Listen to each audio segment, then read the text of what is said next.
G'day folks, Pat Curley from LearnCigarBoxGuitar.com.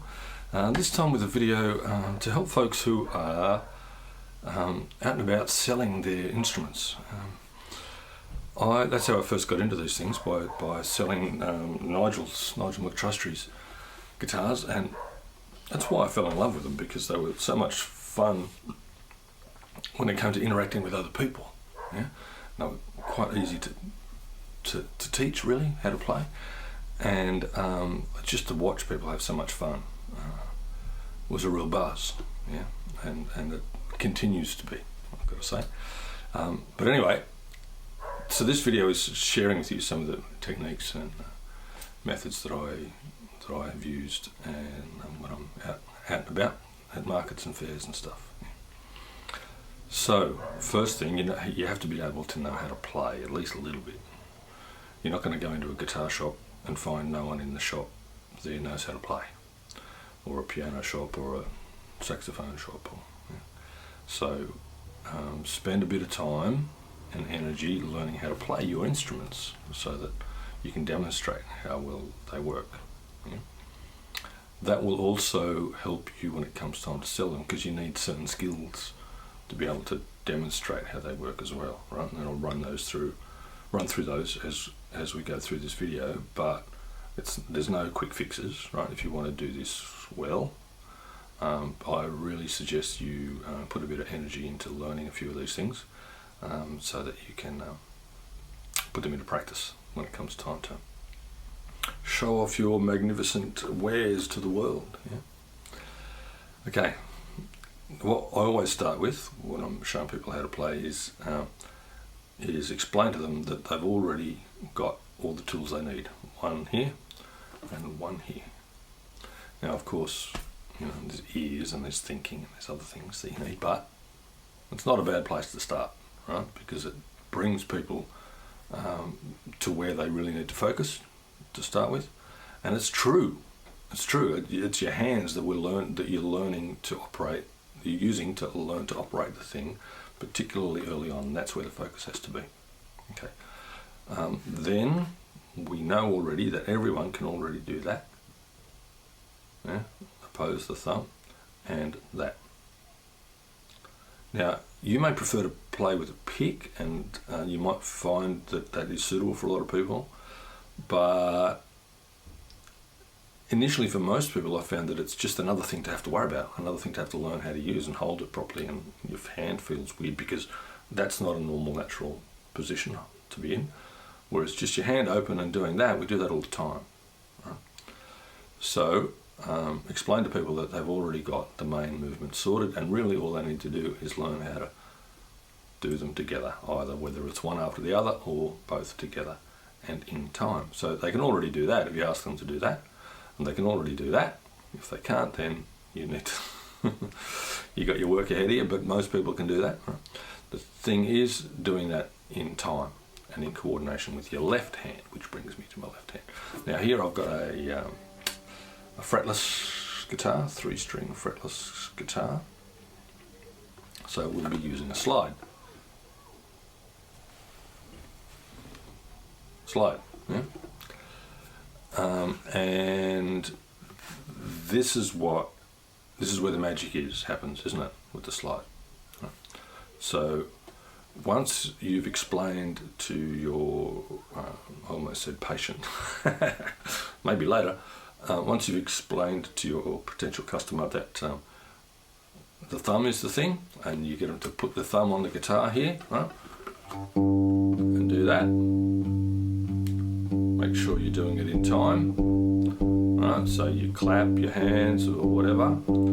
I find really valuable some sort of percussion instrument. I've got a cajon here I'm sitting on that I can kick with my foot. If you've got one of them, it's great because you can play along. It's like another instrument to play along with them with. But a tambourine, or those little shakers, or clap your hands, any sort of rhythm accompaniment to people that are learning to play is really useful, because one of the skills that they don't have yet is being able to play in time. So you help them out with that. Yeah, help them out with that. All right, so we do that, and just hit the 2 and the 4, right? Don't go 1, 2, 3, 4, because it doesn't sound musical. Just go, count 1, 2, 3, 4, and just hit the 2 and the 4. 1, 2, 3, 4. 1, 2, 3, 4. Then stop counting and allow them to hear it. Okay? Success, right? We've achieved success early on. Within a minute, we're able to play something musical. Yeah? They're not doing anything differently to what they were doing before. You're doing that, and now it's music, and within a very short time we've achieved success, and we can roll with that, right? So that's what we want to do. At short intervals along the way here, we're achieving success. The next thing we want to achieve is learning how to use this thing, right? So what you do is you point out that there are a number of dots in your guitar neck, and that what they're going to do is, with the slide, they're going to place the slide over those dots and move backwards and forwards, and that's how they play different notes. Your hand you hold like that, like you're holding a peach, and you take it to your guitar. First thing people will do is they will squeeze the neck of the guitar, so it sounds like that, right? So you tell them that that's not how you change the note. You have a very light touch, and you change the note by moving backwards and forwards, right? Very lightly. You can have it on your little finger or your third finger or your second finger. You know all that already. And it doesn't really matter, whichever one they choose, go with that. Right, then they'll start to do this and make a strange noise, right? So that's alright, we'll start with a strange noise, because we will transform that strange noise into a note right now, and this is how you do it. You get them to focus and look at the 3rd dot or the 7th fret. Yeah? Then they take their slide to that 7th fret and they play the sound, the note on that 7th fret. If you're tuned G, D, G like I am, that'll be a D note. It's the same as the middle string. Get them to play that and listen to it, right? Then you get them to slide up to it slowly, but only do that once. Then you tell them the best way to play the note is to avoid all of these sort of sounds, right? Which is true. By hitting that note in a hurry, bashing it into it like it's a brick wall and it's not going anywhere. Yeah? So what will happen, inevitably, and tell them that they'll miss it. Of course they'll miss it. The aim is not to hit the note now. The aim is to move to it fast and then stop. Learn how to move fast and stop. That's the aim, right? So what they'll do, they'll go over the top. Generally is what people do. They overshoot it. So you explain it to them. You can hear it. You say, "Hey, no, you heard that. So it was a little bit sharp. Come back, try again. Come back, try again. Look, listen." And within a couple of goes, they'll get it. Yeah, and then when they can do it 3 times, and it's the same for everything. When they can do all these things 3 times in a row, you say, "Yeah, you got that. Now move on." Right? So if they missed the 3rd one, no, you missed the 3rd one. Do it again 3 times. You got to get 3. You got to get 3. When they can do it 3 times in a row, they've got it, and you will be astonished. Everyone will be able to do that, and it'll take them no time at all. Yeah. It will happen, believe me, that's what happens. People do get this. So again, now they've achieved success in a hurry, right? We've gone from this to something that they couldn't possibly imagine that they would be able to do by sliding up and hitting that note in a hurry consistently, right? So then they start to smile. So then get them to come back and do another note, right? So slide from the 7th fret back to the 4th fret. Again, that'll take a little bit of practice, but it won't be as tricky as the first note. Okay, then you get them to play that 3rd note, flat minor 3rd on the 3rd fret, yeah. 1st dot, and this time with the thumb, right? So it's 1,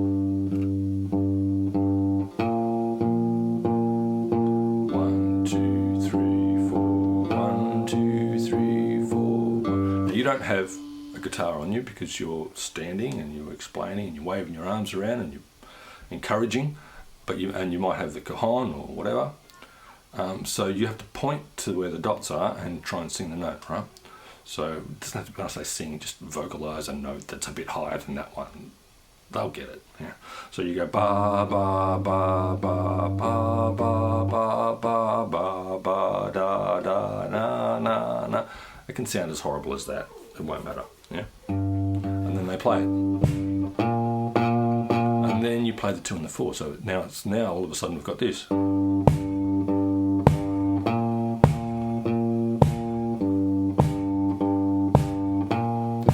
if that's tricky, slow the tempo down.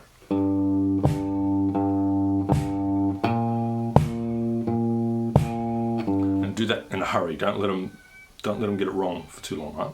You know when to pull back, right? And the first thing you do when you're pulling back is bring the tempo back. Yeah. If that still doesn't work, go back a previous step. But usually you just bring the tempo back a little bit and they've got it, and then they can come back up again, right? So.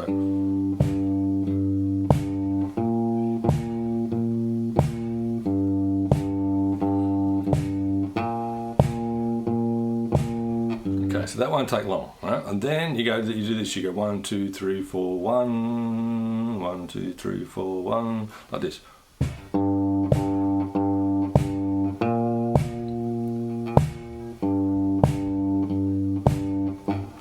That's when you introduce the vibrato, because they love that. Yeah, everyone loves that. So it's 1, 2, 3, 4, and you just tell them to shake it. You don't have to get too fancy. Just say shake it. And sometimes it'll sound great. Sometimes it won't. Doesn't matter. It's fun. That's got to be fun. Yeah, and then the next one you move up to is.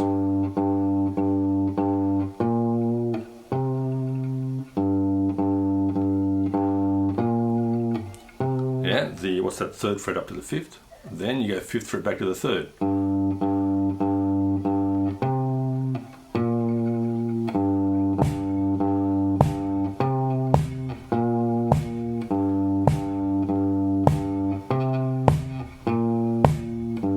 Yeah, people are dancing now. You got, some kid up the back on their iPhone, taking a phone, Facebooking their mum playing a thing, yeah. And it's starting to get fun. So now we do the second finger, right? So I'm just picking the guitar up, 1, and so now you get them to do that, right? They've had some success, now they're going to do some more work. Right, so just...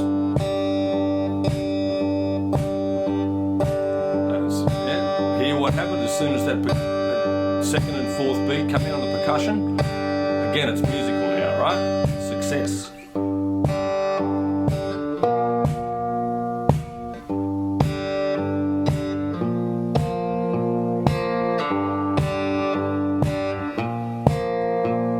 The same boom da pattern with the first exercise we did before. So just a bar on the open and then a bar on the 3rd fret.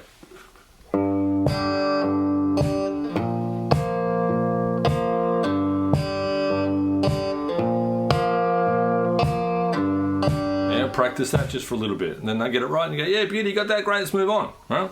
And you move on by not really moving on. Right?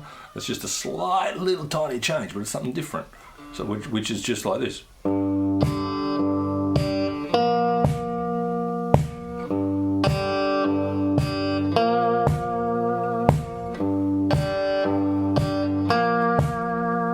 Yeah?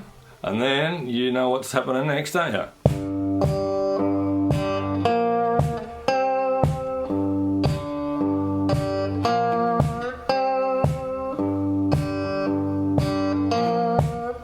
Then they go backwards.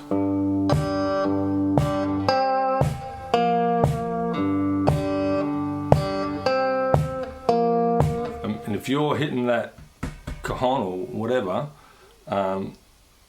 just ahead of the beat a little bit, like boom, boom, and make it swing, right? Okay, this is another skill that you need to have. That'll help enormously.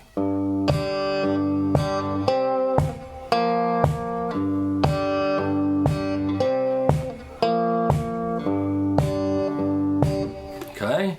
Now the other thing I should say too, if at any point they look like they're struggling, stop. So don't admit to the struggle necessarily, but just go, yeah, that's cool, that's enough, that'll do us for now, and let them practice that little bit, right? Don't push people forward if they're still messing around with the next thing. Most people will be able to get to there, but some won't. So you need to be able to recognise that as well. Yeah? Don't push people so that they're not achieving success. Yeah? Then what you can do, you might have a couple of guitars and you might pick it up and start doing that. And then play it along with them, and then tell them to just follow the dots and make up their own stuff, right? The trick with that is make sure that you're not just following the dots and leaving out the open string. You need to play the open string, and just show them a couple of riffs. So,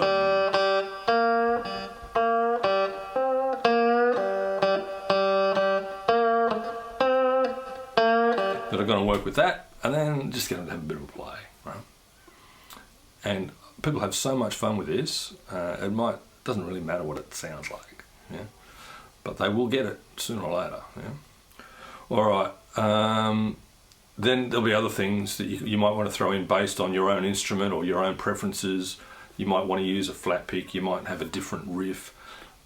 The basic principle, though, is start with what they can already do and challenge them little bits at a time, achieving success along the way, and recognise when to stop.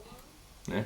And also have the skills that you need to be able to go through that process. All right, I'm going to pause for a second now. I'm going to get a 4-string fretted guitar, and we'll look at how you can have some fun. Pardon me, have some fun with that as well. Okay, so now we've got a 4-string guitar, and we again want to play to the strengths of the instrument. What are they? You've got frets on this one, so we'll use those. And it's in an open tuning. I'm tuned G, D, G, B. So we'll take advantage of that. Again, if you can, just use an open hand. Most people won't be used to using a pick. If at some stage you feel, though, that you want to introduce that, then you might want to just gauge that. It'll be different every time. This instrument is more suitable to a flat pick than the 3-string fretless. So all the same things apply. 2 hands, I can do this, I can do this. I can strum like that. They might just want to strum like that with their finger or hand. Usually just strumming with your finger like a ukulele style.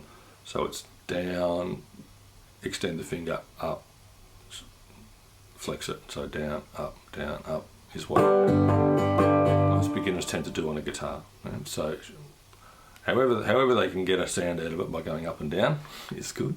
The main thing again is time, and you can help that with your percussion instrument, your shakers or your cajon. Yeah? All right, to your left hand.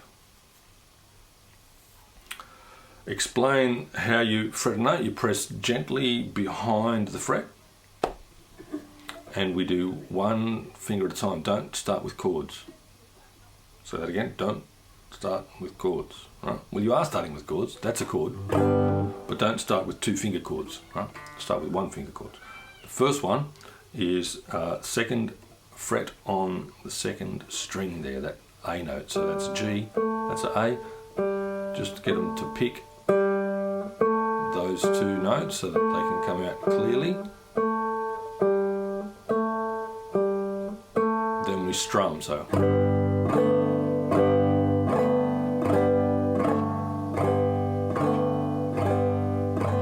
Yeah, then we slow that down and you go.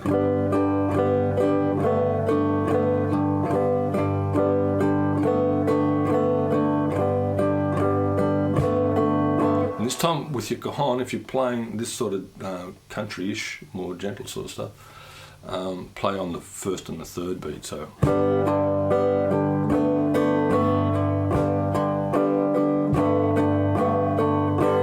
all the stuff that we did before, the bluesy stuff on the 3-string, will apply here too. You can do that if you feel that that's what your customer's after. But for the strength of the 3-string, this is 4-string. This is a good way to go. Yeah. So 1 and the 3 on the cajon.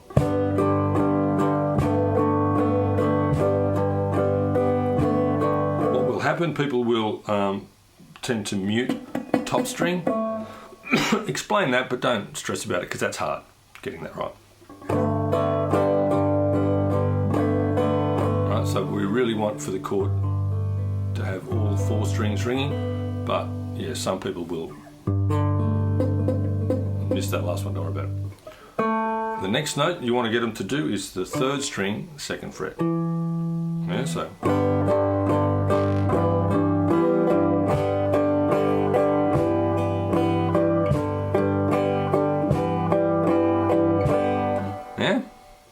Then it'll be the 1st note, 1st fret on the top string, the C.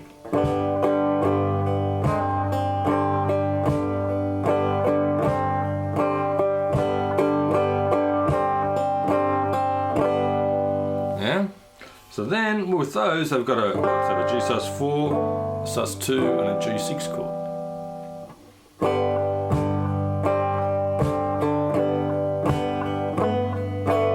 Then you just get them to play then.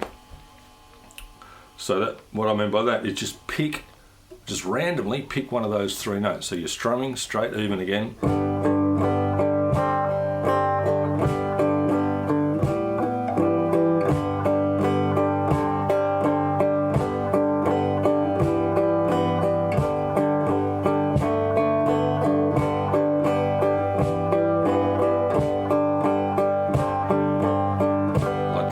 Don't get them to do that too long because they can get boring, but they've achieved some success. They couldn't do that 5 minutes ago, right? So then don't just play the same rhythm. So, it's the same rhythm with your right hand, but not the same with your left hand. So instead of just like that, you would say,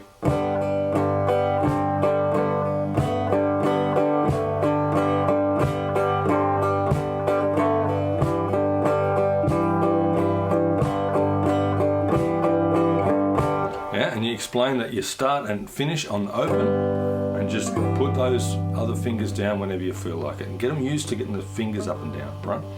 Up and down on the note and in time. Then you can introduce a chord. The first chord you want to look at is the C chord. First finger on the top string and second finger on the second fret. So they already know those two notes, and now they're doing them both together. So.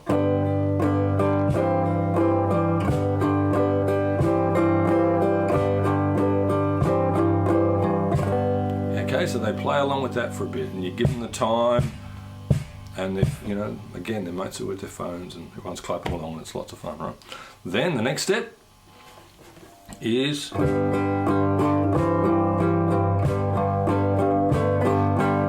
mixing those two things.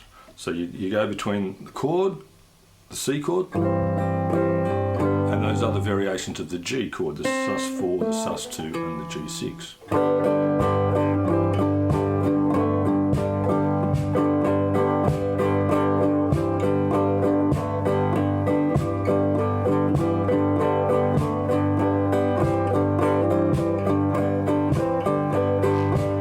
And just get them to play. It's not going to sound great, but if you've never done this before, those sounds aren't unharmonious. It's not like you're going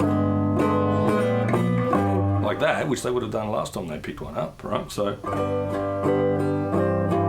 and then you explain that the key to making it sound a bit more musical is in this hand. So then you go back to the right hand again, and you try to get them to play less strums. So hopefully by now they've been doing this enough so that the right hand is just strumming a bit more naturally, and you want them to play not all of them, right? So the exercise here is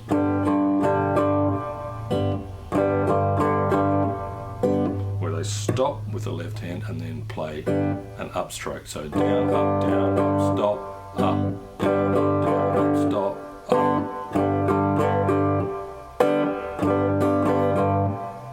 Now once they can do that, you combine the two by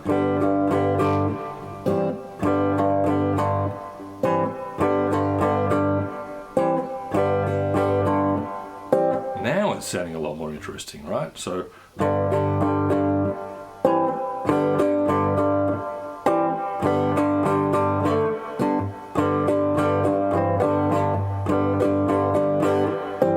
then what'll happen, they'll miss it like I did then and play something different though, right? Another different sort of rhythm, and encourage that.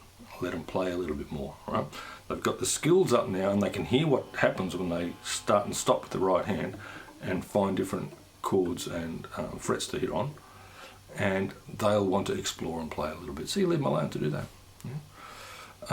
And come back every now and then to see how they're getting on and help out if you need to.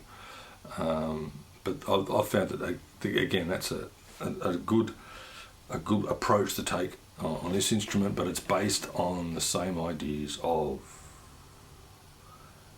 achieving success, starting with what you can already do, achieving success early and frequently, and monitoring so that you can move people forward at a suitable pace.